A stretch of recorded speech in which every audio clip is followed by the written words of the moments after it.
Hello, everyone. This is going to be part two on the lighter side of Higherwayswoman, me. Seems like I'm having some trouble with the photograph, the image that I want to start off with, that it's not posting, and I guess that's the way I'm going to have to do it. You know, there's always those who want to cause problems, especially if you're going to get ahead in any way. Well, they're always watching. You got to make problems. And I took a break for a little while. And one of the things that my guides, my angels, were talking about was, and this is a good subject. It really is a good subject because it is about the origins of um,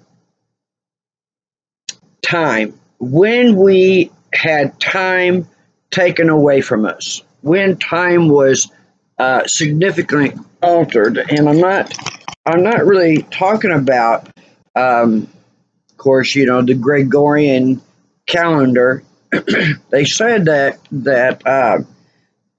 and this is true. This is true that God hid time in a woman, and pretty much everything else that can help you get by and know about life, and even how to fight in life.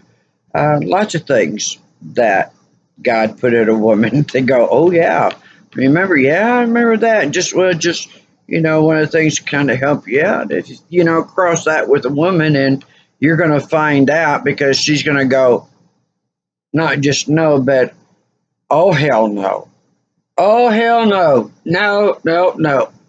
They say that women are movers and shakers, and I have to agree with that because, and you know, I am the first woman to be a roustabout foreman. And here the other day, I'll tell this story. This because it is pretty funny. My sister now, we're not blood sisters, but actually, our relationship is really as if we are blood sisters. And it just, it's being blood related is, there's just probably too much emphasis put on it, because there are those that I have sisterhood ships and brotherhood ships with, that they are really more my sister and my brothers than like my own are. So really, they are that, and I don't have to do any more explaining that. Neither do you. But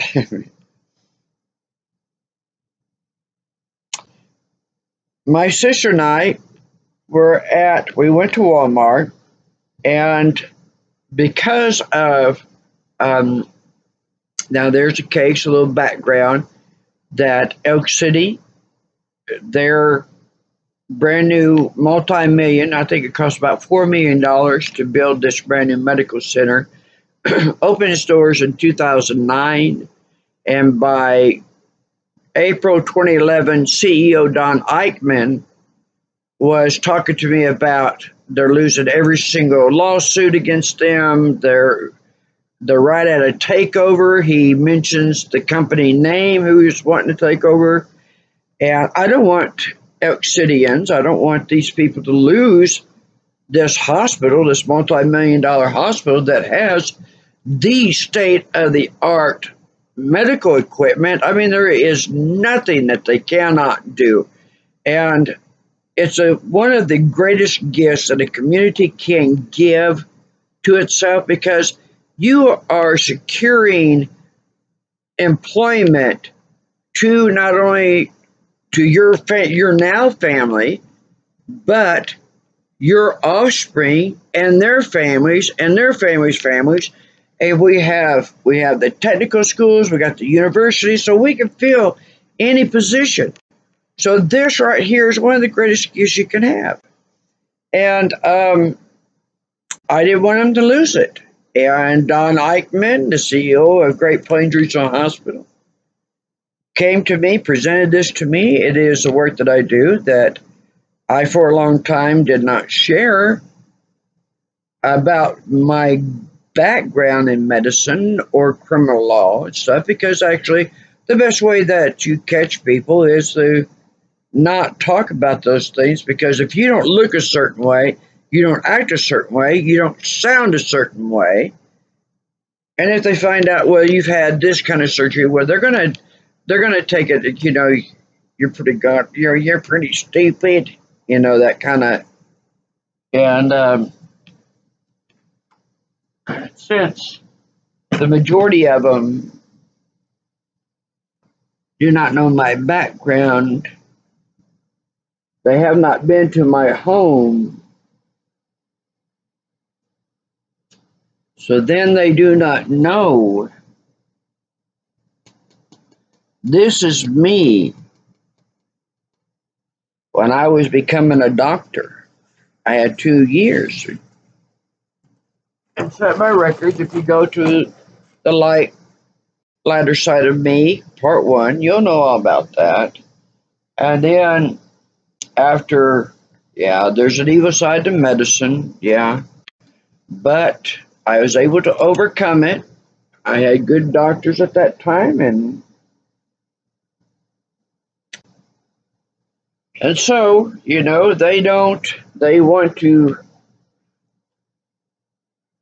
don't know about that. And those who do, well, I helped them. I helped them save their hospital, and I saved a lot of businesses here. And I also, there's a lot of people that their lives that I healed and helped and saved. And yeah, I've even had some miraculous healings, and I'm talking about fully miraculous healing. The problem is that um, well, I got these people who just don't want to play well, don't get along well with others. That they're anti-God, but they'll show up in the churches. They'll show up in the churches and they'll do they'll get up there and they'll do their theatrics. Praise Jesus, and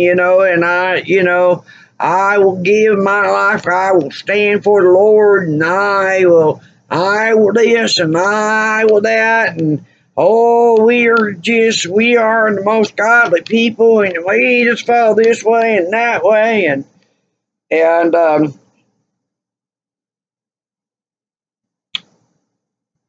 you better look at Mike Warnke. I love Mike Warnke.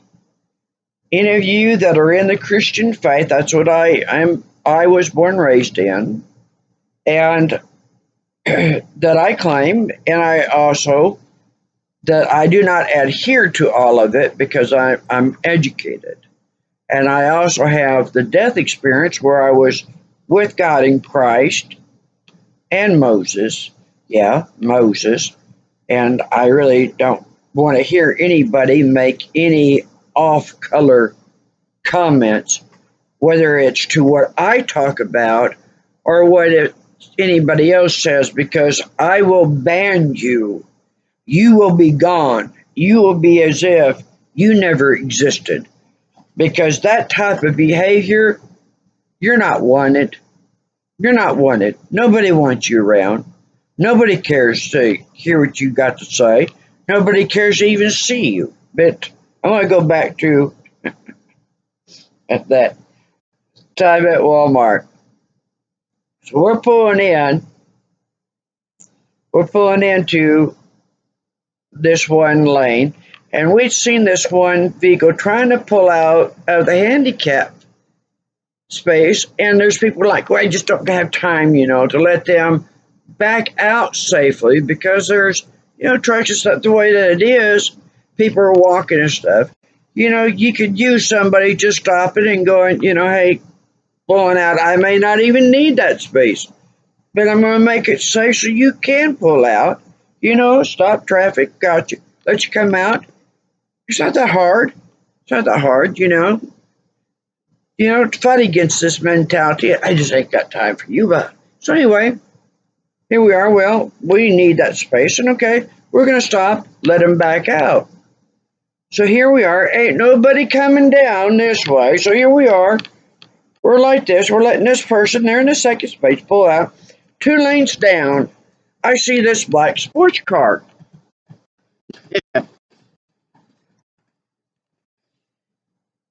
And it comes up to us, kind of fast, and it stops, and he's about, maybe 15, 10 yards, 10, 15 yards, from us, and kind of comes to a stop, comes up. Well, then he's got 1 foot on the accelerator, 1 foot on the brake, and coming up, doing this. And it's like, well,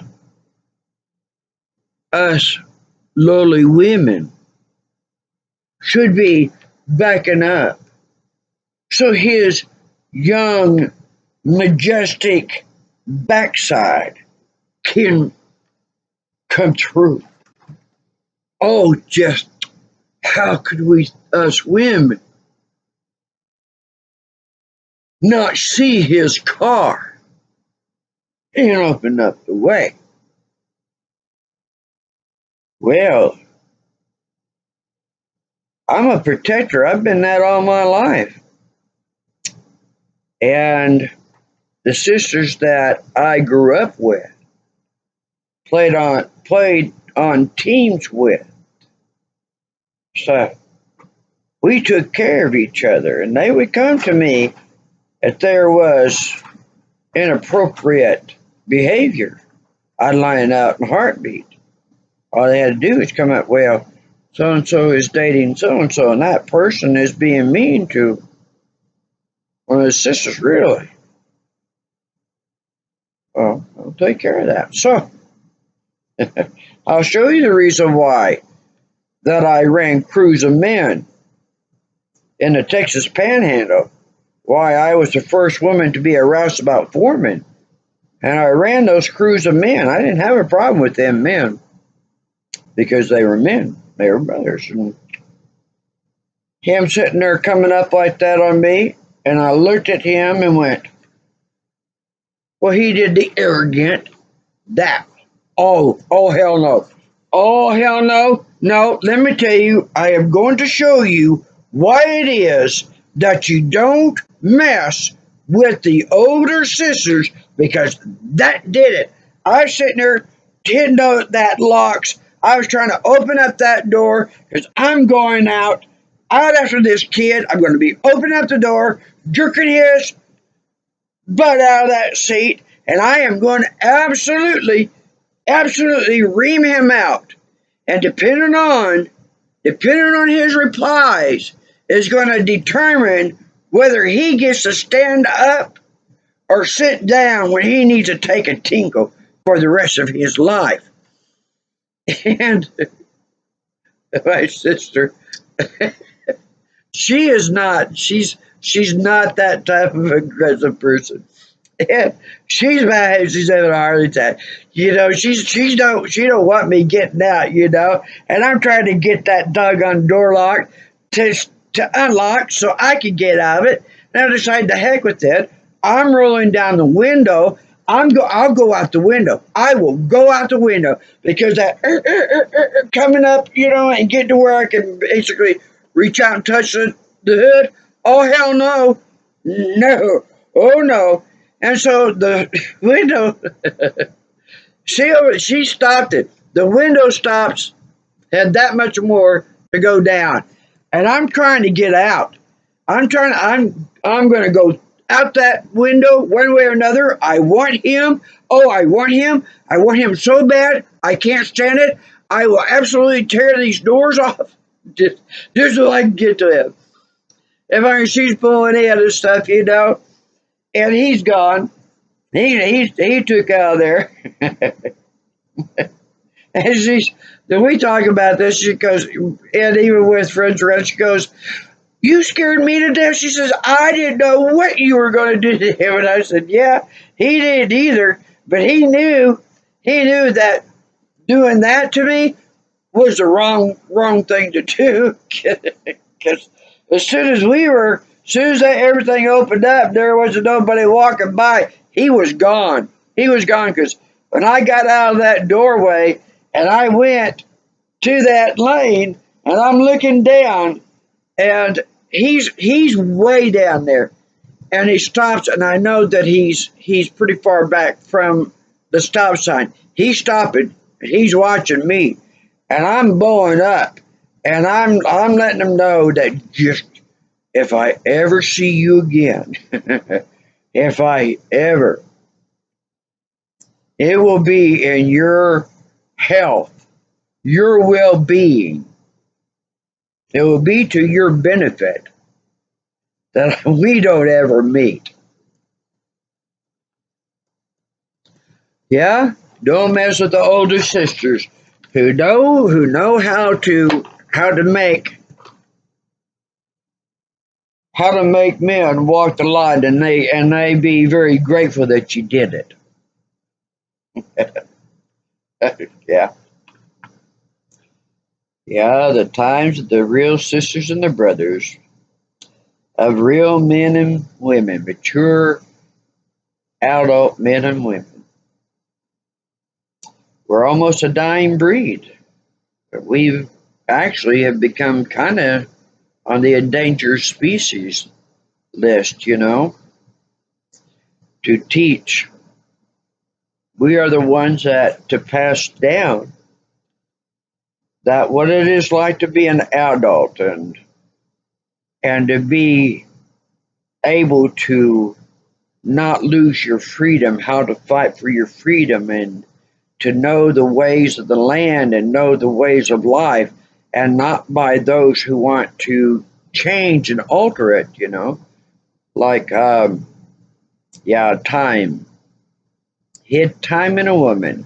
So what is the length of a year? What is the real length of a year is 9 to 10 months. Because 9 to 10 months is the gestation of a fetus, a life. And then how many days in a month? There is 1 month that out of the 12 that it is the correct amount of days, and it happens only in leap year time.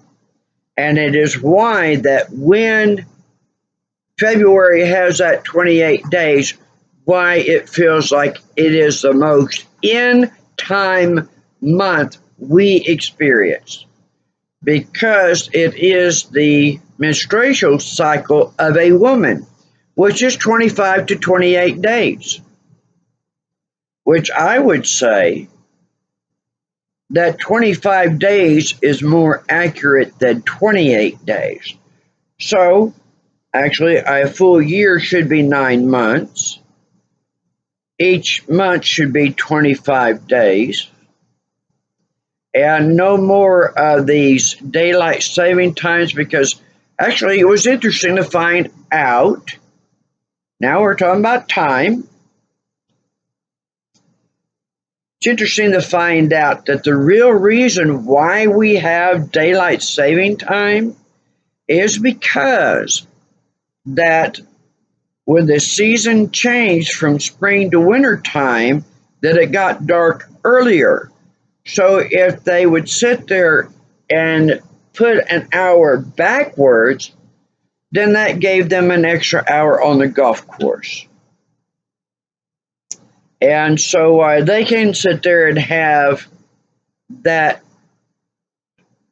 extra time on the golf course, why it throws the rest of the world into an unbalanced rhythm. What do they care? They don't care.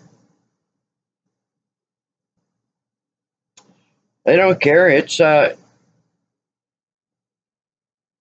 has been adjusted for them, for their convenience.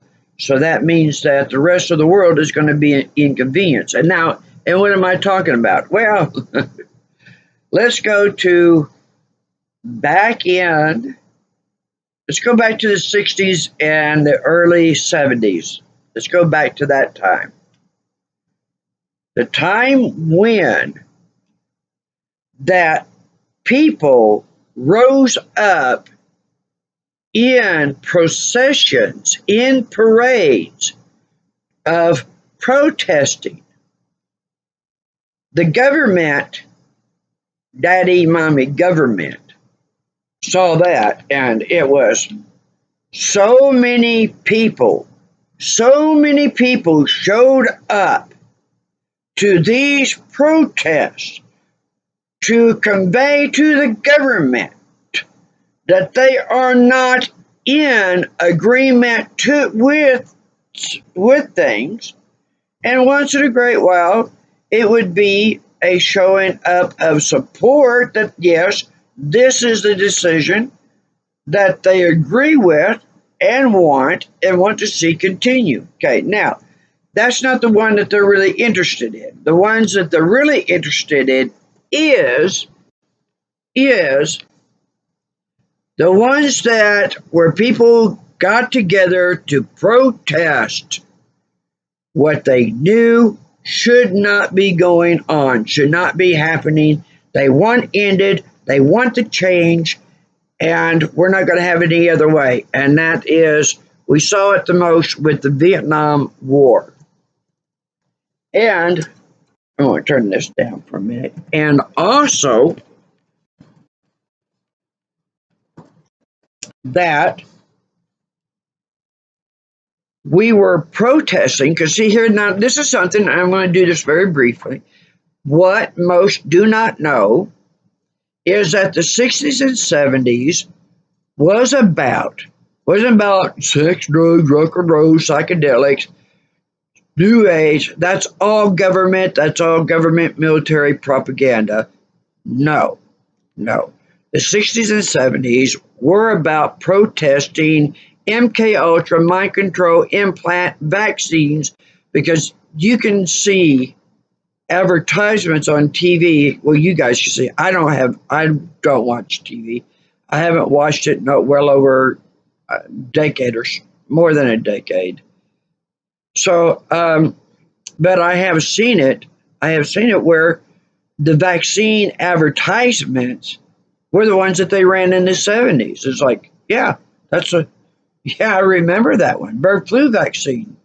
Yeah, I remember that in the 70s, and the promotion to get vaccinated. Yeah, I remember that. You're right. Yeah, that is from the 70s. That's from the early 70s. That's what we were about. And so that's what we were protesting. The very first school shooting was Kent State University in Ohio, where Nixon sent in his military soldiers and they opened fire on unarmed college students and stuff. They learned from that one, because then they got agents to dress up like kids and etc. They learned not to send in the soldiers, because our American soldiers said that they would not fire on Americans, so they had to figure out some other ways to accomplish that. Anyway, so it actually that because of those protests, because so many showed up, that what they did is they increased the cost of living, and then made it to where that both parents would have to work just to get by. And they also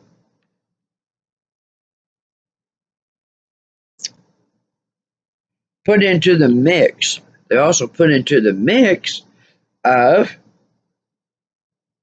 putting drugs on the street.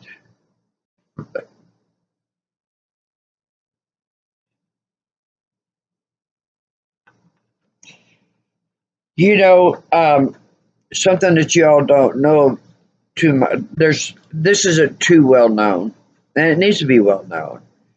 Um, there were things that Hitler did that absolutely helped his people, because his people were under severe attack. They were having their land, their businesses, it was all being stolen from them. It's what you mostly hear is a one-sided story, and if you give an opportunity to really look into it and don't go by just what they make so available for you to read, because you're nowadays, it's not like it was in the beginning with the internet, that you could really reach real facts and documentations, etc., a lot more easier, because they don't want you accessing so easy. So they sit there and they put all this other the propaganda. They just stack and stack and stack to where that all you ever hear about is that the Jews were in the Holocaust. They were the victims, and really, no, no, no, that's not quite true. You'll actually find out that the Zionists um, of Israel, Hebrews, they went in there to Germany, and they were stealing the land, stealing the business, and prostituting them, and etc. And they were even, well, and Hitler was able to come in there. They were a bankrupt country, and actually Hitler was able to create industries for his people, and to be able to, even because there's even Poland was coming in to the outer farmlands and seizing these farmers, killing them and running them off their land. So he not only had Israel, the Hebrews, Zionists, he also had the Polish people. And he should have just stopped once he got his country back, land back, got the industries, and that he was able to bring the economy up to where that he was the very first one to have it set up that when a couple had a child, that one of the parents, and it was generally the wife, would stay home for the first 5 years of a child's life, and he wanted to advance it, and they paid her to stay home, or whichever one, whichever parent, because generally it was a woman, but not always. So that whatever parent would stay home, because the first 5 years of a child's life is the most important. Yes, it is. And then he wanted to expand on that to where that both parents stayed home for the first 5 years, and especially if you got more than one. And he also had the industry set up where that everyone had a home. They were able to have a car. There were things that, like these luxury ships, where that Germans could, on their days off, take the family and go on these cruise ships that would go around to the in their bay and stuff, and it was for free. And so this is stuff that you don't get to know a lot of, and so really don't I don't need anybody to sit there and start telling me about Holocaust this and that, because if you really look it up, you'll find out that the Zionists actually were the ones who what they did to their own people. Yeah, Matrix.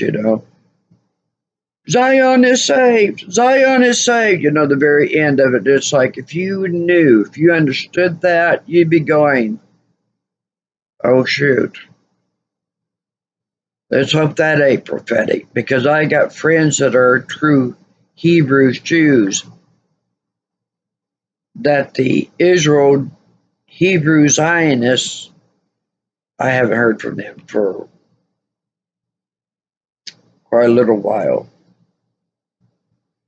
When the bulldozers came to their homes, and they were Israelites 100%. So anyway,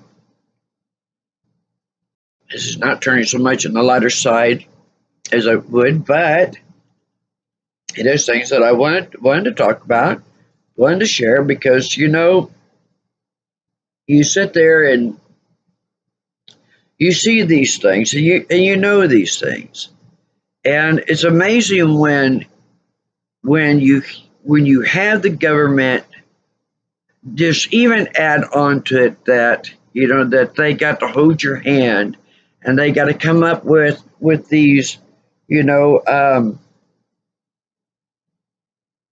with these laws, these rules and regulations, like oh my God, we just can't go out and have fun, and things be okay. But I kind of got a point with some things that my God, I when I watch these kids, here I am with this medical background, and these kids are so desperate to get views and get advertisements and backing and make their money, that they're willing to literally come close to having their gonads completely, just taken off. And there's this laughter, and I'm going, this really isn't funny. And you guys have made this like this is okay.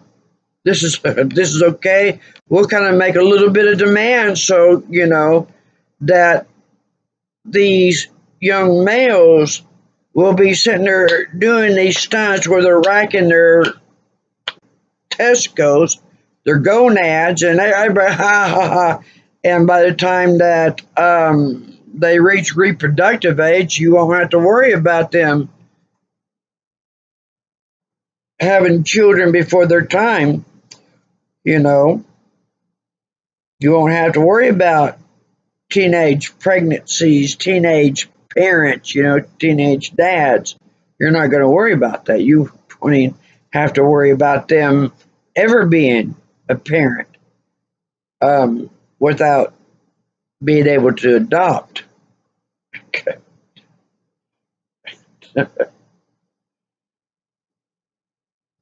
I don't know. I don't know how to curtail that, except that mom, dad, um, maybe there's some things that you ought to really start early on knowing about that. Going, um, there are areas of the body that you can injure, and it is not going to really make an impact on things that you are going to be able to do or can't do in life. Like if you broke an arm, that can be repaired. But if, you don't wear a helmet, and you're on a skateboard, you're on a motorcycle, whatever, and head to pavement, ain't got a chance, and you're in a wheelchair, and, you don't have the right protection or the leathers when you're riding a motorcycle and stuff, that maybe really emphasize having this gear. I think I seen the other day one video out of many years. I looked at this kid, and he had the helmet on, and he had these braces, that were plastic on this, and you can see the straps going across. And then he had the fingerless gloves, but on the palm, it had this plastic, in the most important place, and on the knees and legs, shins, and it was like, if this kid goes down while he's skateboarding or if he's, on that scooter or whatever it is, or bicycle, this kid he's gonna be hitting his elbow, he's gonna be sliding, this kid, he's good, the likelihood of him suffering serious injuries has been drastically reduced, And so why is it that, you know, um, one out of I don't know. I've watched thousands of videos over the years, and this is the first kid that I've ever seen that I go, yeah, he's got the right attire on. I rode a motorcycle when I was a medical student. I had a Honda Goldwing 1100, and it was maroon color, and I won shows with it. And one of my professors, Ken Woody, Ken, he would sit there. He would do his best to try to get me not to ride a motorcycle. And at the time, I was in a lot of motorcycle clubs, and one of them, for those of you who don't know, there's this one that's called the Knights of Life Motorcycle Club, and it is for those your requirements to be in the Knights of Life, which is KNIGHT. You have to be in a medical field, and you have to have a motorcycle license. And I was in the Knights of Life. And people who ever rode with me, even those that I had, had a nephew that his brother, he rode on a motorcycle with his young teen brother, and they were in a very serious accident. And he didn't end up with serious injuries, but his brother, the one that the motorcycle belonged to, yeah, he did. And it was probably a couple of years after that I went and got him from Elk City when I was married, took him back with me in Texas. And I had him on the bike quite a lot, and I'd really forgotten about that motorcycle accident. And I never forget the very first turn that we were making from the house. And I go into this turn, and all of a sudden I'm feeling the bike do this. And I look over to my left, and he's literally like this on the bike. And I get the bike stopped, and I said, Shane, I said, put your hands around me. Of course, I was nice and slender. And I said, you hug into me. And I said, however you feel my body go, I said, you go with me. Okay. And so this particular day, we've been all over Amarillo, and we're headed home, and I'm out on Coulter Road, and in 1990, Coulter Road was basically out in the boondocks, and it's nighttime, and here's a time when I feel him that he finally got very relaxed with me. I see way up ahead, and I mean, I'm talking about more than 2 miles. I see this car coming up off of this rural road, and it parks. It's sitting at this light, and I got a feeling about this. And I think, you know what?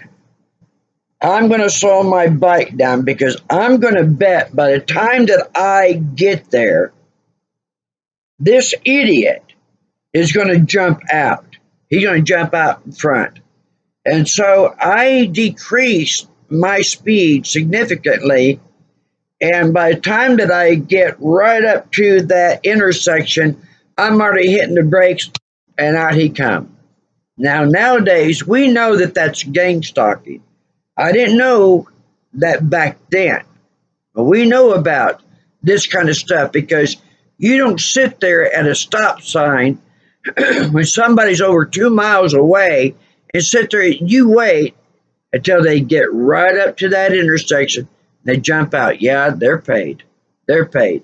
But the point of it is that I read this. I could tell it. I could feel it.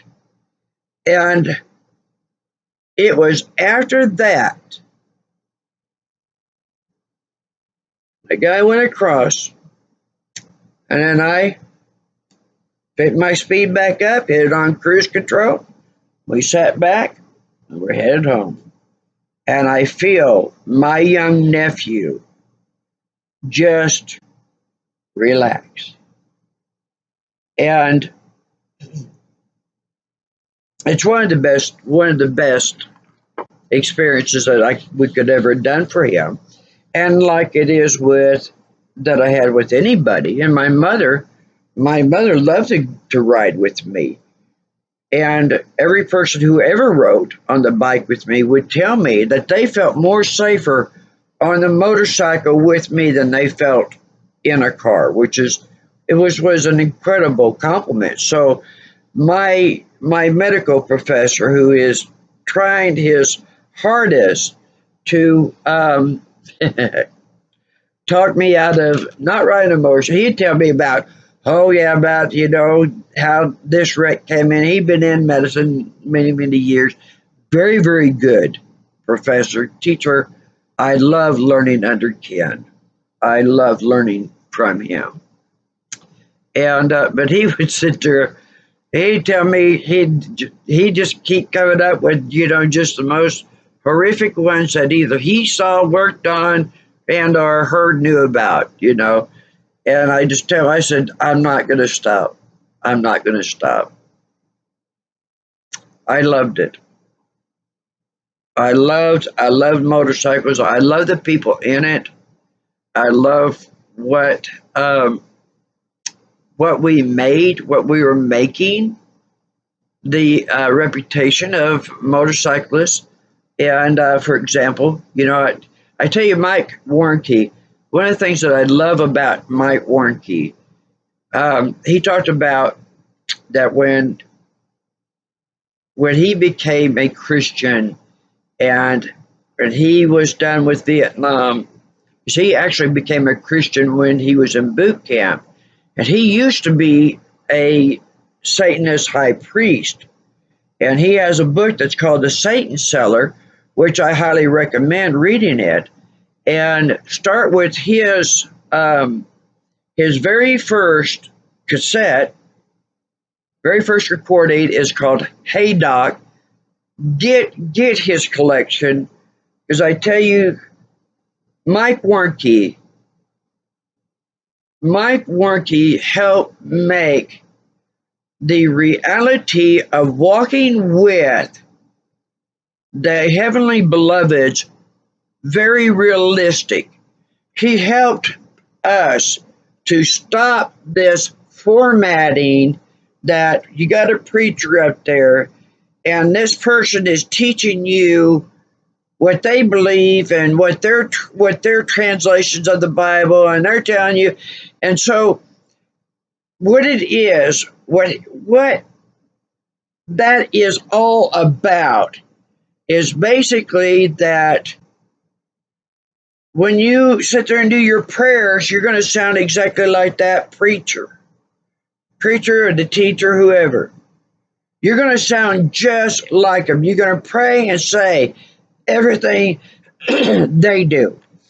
And I never forget Mike sitting there going one day, he says, well, God, I'm doing what you told me to do. He's talking about getting a suit, and getting his hair cut and going in and good evening or good afternoon, ladies and gentlemen, and a wonderful day to be here. It is a good day for the Lord, and blah, blah, and he was bombing out and bombing out and bombing out. And so finally he said one day, he says, I asked God, he says, I've been doing what you told me to do. I don't understand why this isn't working. He goes, well, I don't know really what you're doing.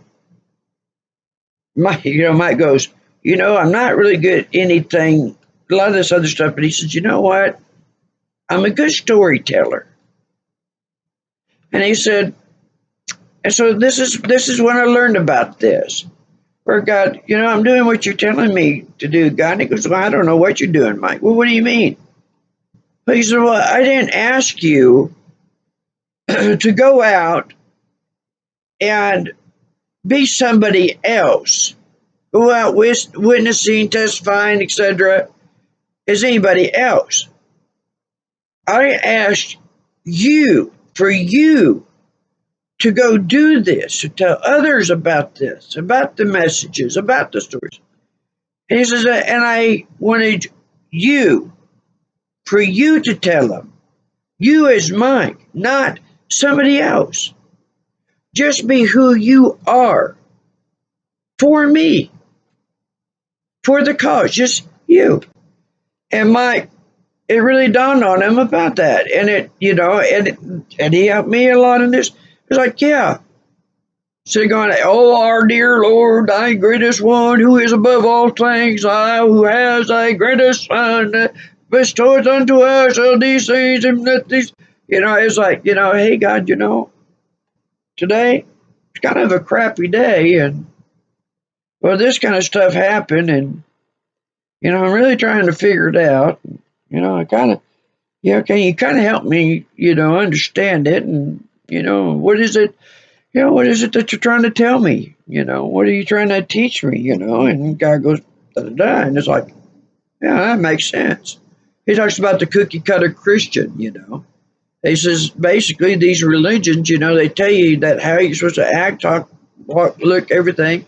He says, basically, you got to have this little slot in the forehead, to where that you just put this cassette in and, and you just put out these same Christians over and over, saying the same thing, Cook it here, stamp them out, You can't be different. You got to talk, this way, act this way, do things this way, da da da. And if you ain't doing it, you ain't a Christian.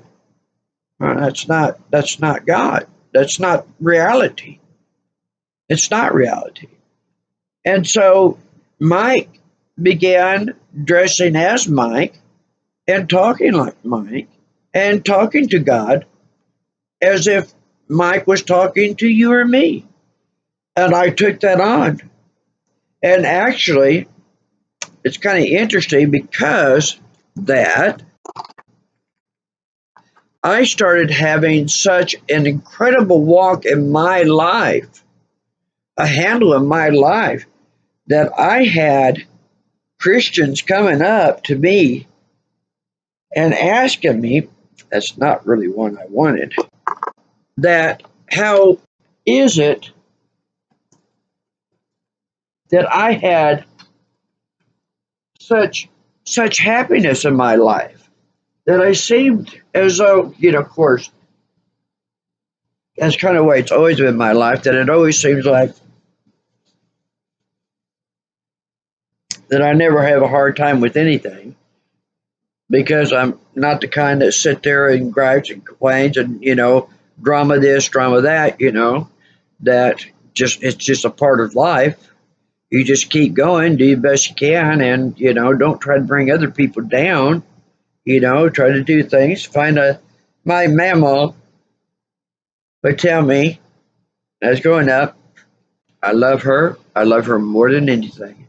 The most legendary, iconic woman in my life was my mama. And mama is a Southern term for grandmother. She always told,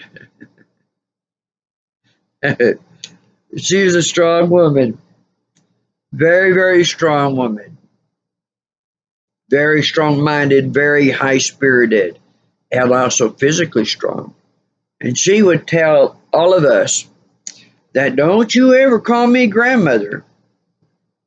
The only time that you can call me grandmother is when that I go, will you come and help me get out of this chair? When I say that to you, you can call me grandmother. But until then, it's Mama. From the day I was born till the time of her passing, which was thankfully great many years, I only made the mistake one time calling her grandmother, and it was a mistake. I didn't mean to say it. And yeah, it was great because I tell you what, when I saw saw what rose up out of her, I'm watching her. I'm going to watch everything that she does, and I'm going to learn how to be like her. And my father, because that combination is, whoa, what a woman. Yeah, you understand why. That I ran crews of men, and not just in the oil field, in construction as well, building refineries. The era of the men and women, the sisters and brothers that I'm from,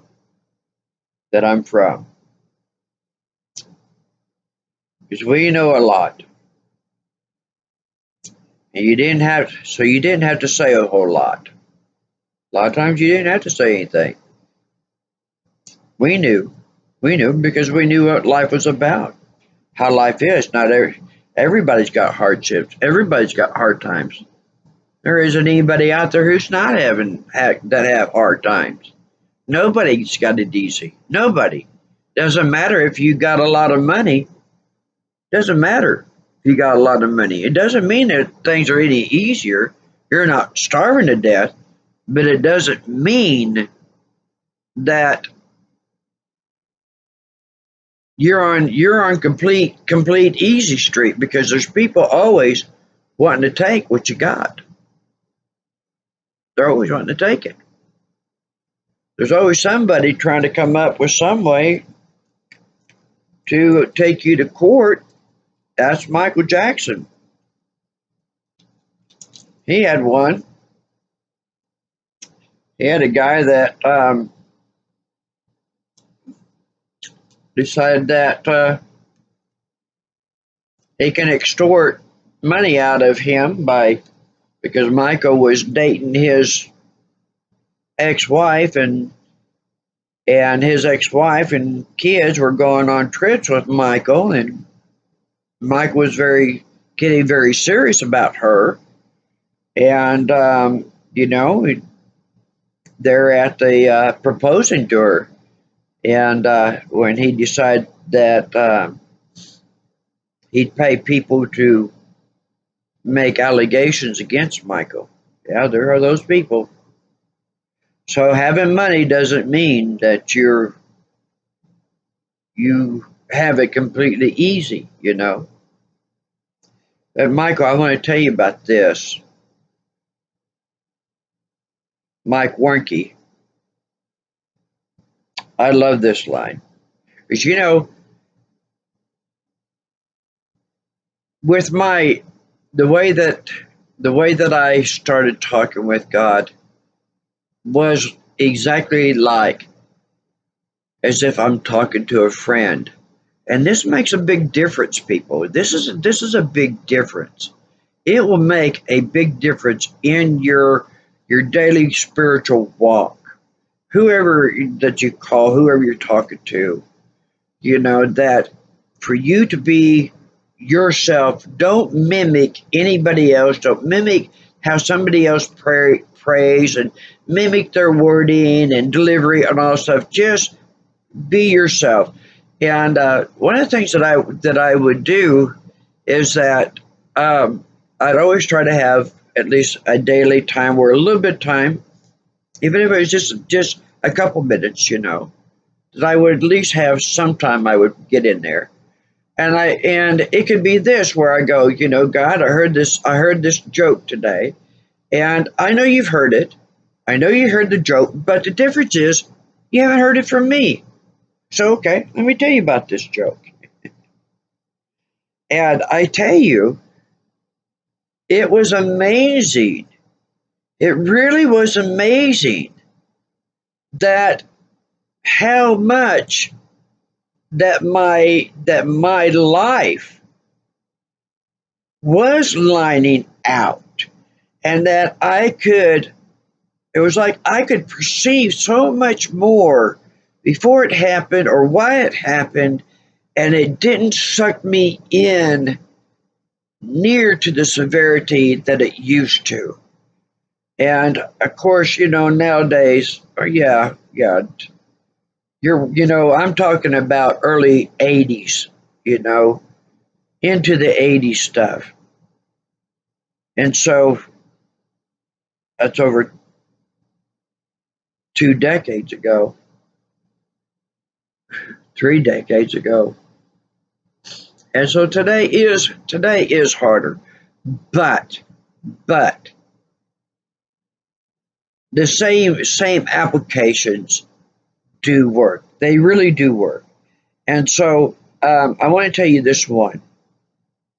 Mike was saying that after he got done with this one show, that he was out in the foyer, and meeting everybody, and this one woman come up to him, and she says, "My son wants to ask you a question."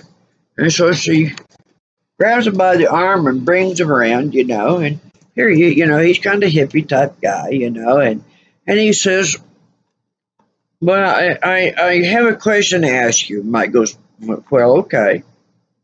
And Mike, Mike has got the long hair. Hey, brothers with long hair, love it.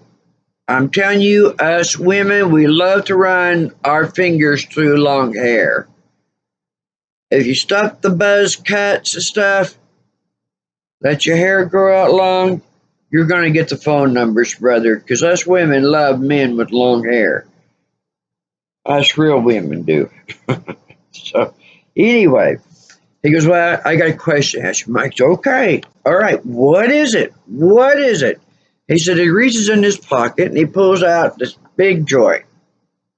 And I was going, "Yeah, yeah, there it is, a doobie right in front of me, I haven't done it in years, and right there it is.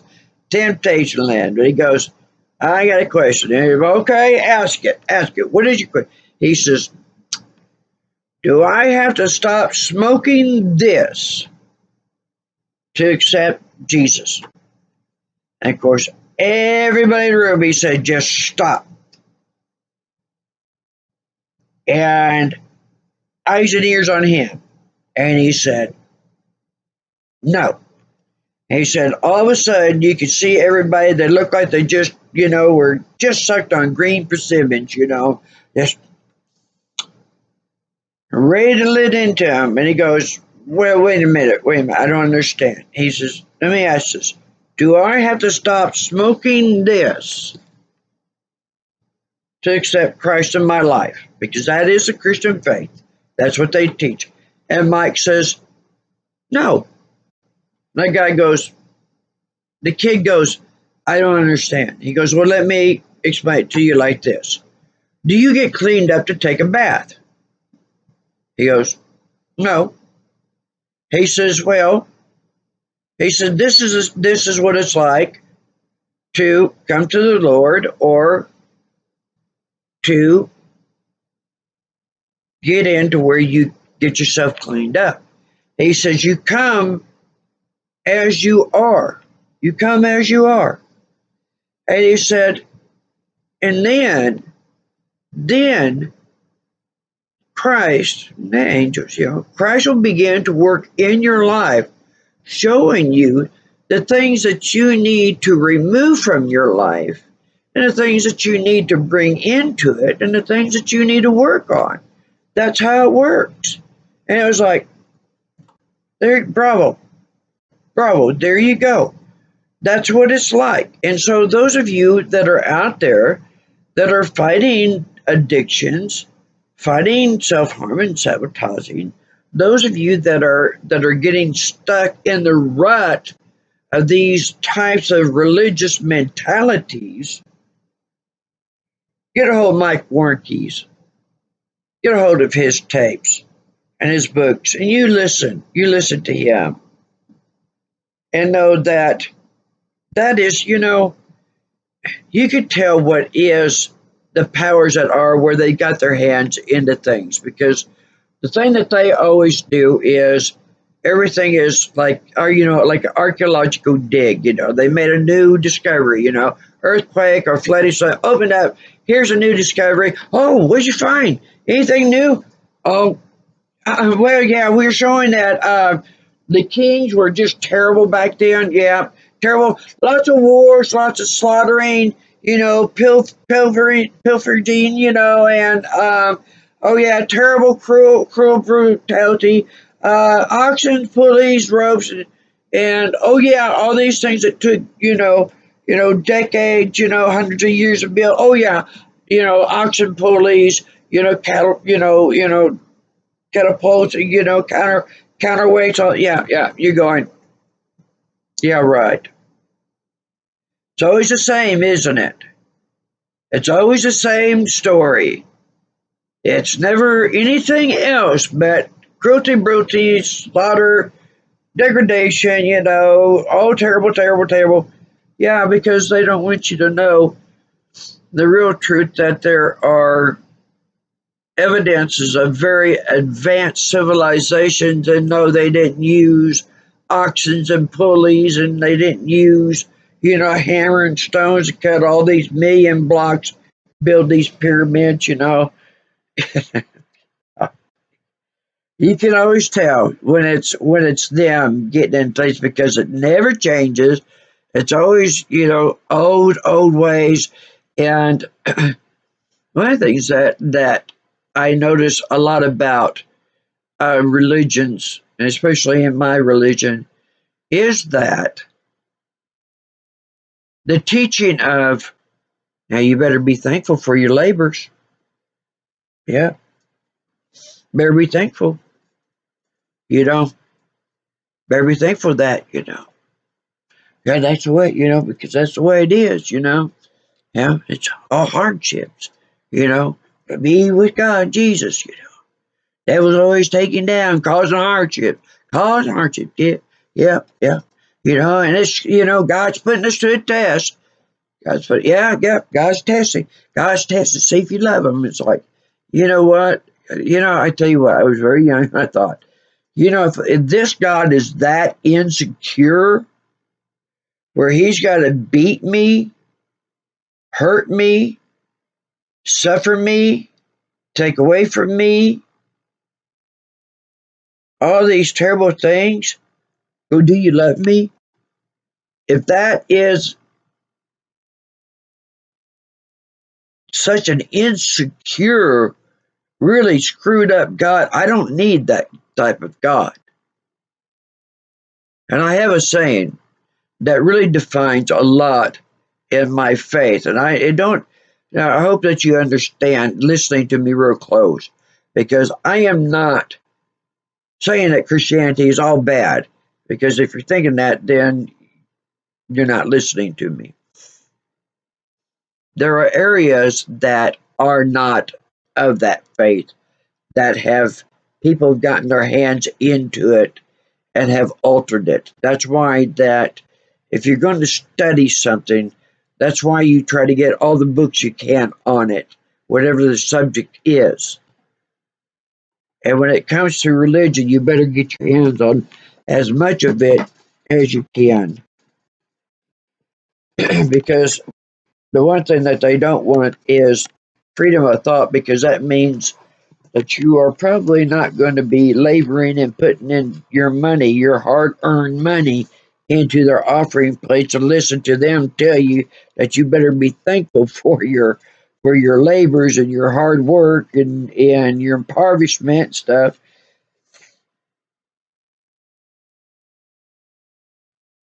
Now, I'm with Mike. I have a saying: a rich man will count his money while he tells a poor man to think about his riches in heaven. So as that offering plate is going around and they really start beating on you for not giving of your hard-earned money, because one of the things that these people have learned, the powers that be, is that when they pay you for work, they're going to come up with a way for you to get that, for them to get that money back. And they love having so-called fundraisers, these organizations that are supposed to be for fighting for the rights of the disabled, the rights of special needs kids, or all these things. And they, yeah, that's not where the money goes to. And no, they don't do that. And I found out about that the real way. I found that out the hard way.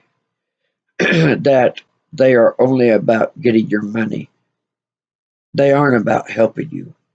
Human rights organizations, and I've called an awful lot. And a case where I had with the special need kids, that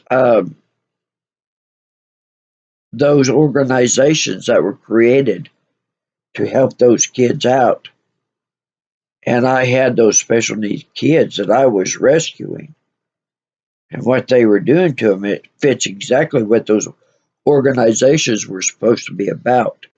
And every single one of them let those kids down. And they let me down. And they let those kids be killed. Because if they had done what their rights organization for those kids, if they did that, those kids, the outcome, what was done to them and what was done to me would have been far different. So get Mike Warnke. It doesn't matter what religion that you are in. Get Mike's CDs and tapes.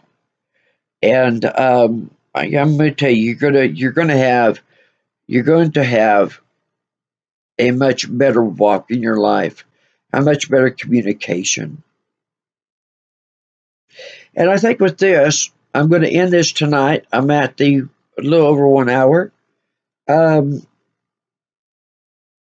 a righteous person will have many troubles, but I will provide a way out for every one of them. That's Psalms 34:19. It's one that I took a hold of in my early 20s.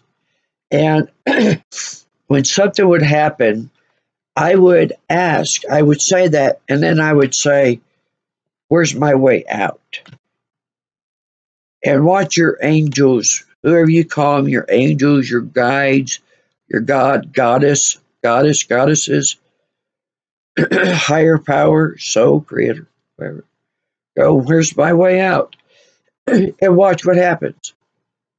You're going to see a way out. My mama, the thing that she would tell me when I was growing up, I love this. She goes, whenever you would have whenever a problem came up, no matter what it is, even if your vehicle's broke down, if you could find something kind of humorous about it, you would find that the problem isn't as big or as bad as you thought it was, and that you'll actually find a resolution much sooner with it than if you hadn't. And I applied that in my very early teens, and she was right. She was right all through life. And so, and with that, that will enable you to share your stories and put it in a humorous light, a humorous light, because everybody's got those problems. And if you can put a humor twist into it, then you'll be able to surprise yourself, that you can carry more and go further and have a longer stamina than what you ever thought you did. And you will start finding out that what you can't see, that they're really there. That the unseen world does really exist. They do exist. And there are these beings that are constantly there, that are wanting to help us, that are even assigned to help us, and that we could reach out to them if you just know the keys to do it, if you know how to do it. And there's the lighter side of life that will help you obtain that, actually more than those who always want you to be so serious. And I'm gonna strive for that myself more, because I need to. I need to. I've been like so many. I got caught up in the battles. There was a lot. There was a lot of battles. A lot of battles. And I there was a lot of things that were taken from me. A lot. And even recently, because in May, this past May 2021, Sam Johnson, who's a mechanic in Sayre, Oklahoma,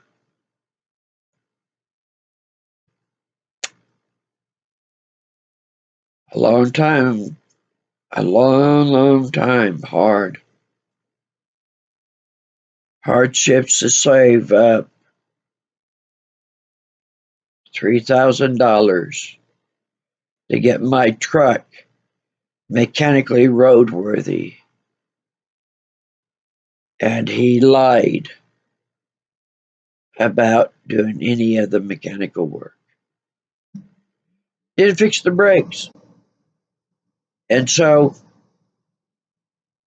on my way home, on the maiden voyage home in my truck that I've been waiting so long to drive to get fixed, because the last time, the reason why I got it parked was that they tried to kill me in it. And God said, we're parking it. We're parking the truck, because that's when I was trying to help those kids. And they punctured the lines of my truck steering and ran me off roads. And yeah. And so I waited many years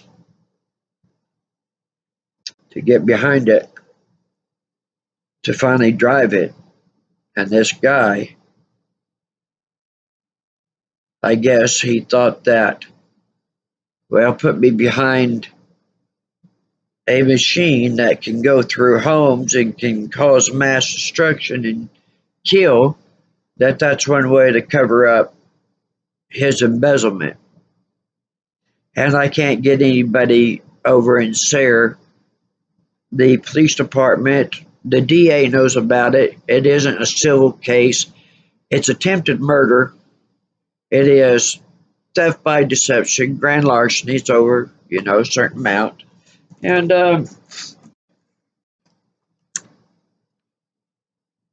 they're not wanting to step up to the plate. And I'm kind of in a bind. Not really sure where the humor can be in this, but maybe that it's going to be that I have an opportunity to tell them that, how about this? I'll make a deal with you. You not only pay for the work that should have been done, but anything that truck needs, you will pay for, and you are going to pay me amount of money, whatever I say, because what I went through when those brakes failed and I was in the midst of construction, and what I had to do to keep from running over construction workers or head-on collision with other people, you're going to pay me X amount of dollars. And if you don't do that, uh, then you're going to be sitting down for the rest of your life to tinkle.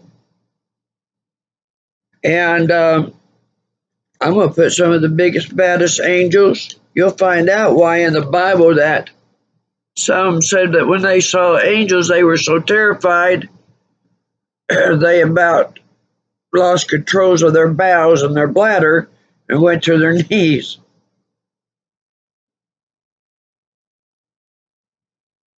Because I tell you right now, there are angels that can go into people's lives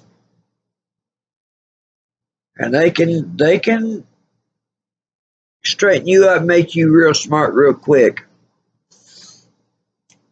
And I hope this would be with Sam Johnson and those who are failing to do their jobs, who are refusing to do their job. I hope that the same happens with them. We'll see. We'll see, won't we? Keep me in your prayers. I hope you all enjoyed this time, and I try to make some more of them. There is always hidden information, and it's good to do these because I am running out of time. I'm running out of time. Right now, I'm in a great amount of pain. I'm in a lot of pain. And I need to take this patch off and the hat. I need to get out of this stuff. And I am losing my voice because that the pain is getting very severe. But I wanted to have this time. I wanted to be able to do this, you know. And I hope more than anything that I can give to the young what you need to help you handle life so you're not taking it, whether it's your life or anybody else's. Because I know that so many of our young adults that you weren't sat down and taught and told about things so that when you became a young adult and you got into adulthood that you were really prepared to handle these things that awaited you. Because even I, and there's others that are my age stuff, we didn't have that either. And of course, we see the damage that that does, and we don't want that for you because it does. Your intelligence is that it puts you at the front of the class. But if you do not have what should be passed down to you from adults, well, that's kind of putting you at the back of the class, and your intelligence, you don't belong there, and it puts you at a disadvantage. And we need to correct that. We need to do whatever it takes that we that's no longer an issue, so that you can be strong, you can be happy, and that finally that all the stupidity that's going on can be stopped and everybody can start enjoying life more again, like we did back in the 70s with disco, and everybody looking out after each other. You didn't have to worry about predators, etc. Anyway, everyone, I enjoyed this time. I really have. And I hope you have too. And I really hope that you find your happiness. Find your happiness, not somebody else's happiness, but yours. And help teach people about how you found it. That that happiness and that type of life that makes people want to know how did you get that so that more can have it to share because that's what it's about. You pass it on. Or as younger generations will say, pay it forward. Y'all take care. I wish you the best. Uh, you want to know, you want to meet your guides, your angels. Who are they? I want to tell you a very simple way. This does work. Write down on a piece of paper that you want to meet them. And on your headboard, if you've got spaces that you can put shelves, you can put that on. If you don't, put it on the nightstand and you keep it there. You keep it there until you meet them. You're going to do it. It may take 2 weeks. You just keep it there till it happens, because it'll happen. And that's going to open up a lot of doors, because you're going to be communicating with the heavenly beloveds, and you're going to find out about the natural flow of life. And anyway, I'm going to stop. Time to go. Blessings to you all. You take care. Thank you for your kindness to all of you who have shown me it. I wish you the best and wish you all well. Oh, don't forget, look at videos on my site that, like Coastman Chondroitin. I got information that will help you or your loved ones who are dealing with joint problem, arthritis. Doesn't matter the age. If you'll follow the directions, you are going to, by the third day, doesn't matter if you're been bedridden or to chair, bed or chair, you're up and going. Joints are the pain goes down, the fluid movement comes back. The only ones that won't help is osteoarthritis. That's bone on bone. And there's more good stuff that I've got. And of course, in this day and age, with medicine the way it is, that if you can find over-the-counter stuff that really works, share it. Go to facebook.com/higherwayswoman. There's more information on there. So, good night to you all.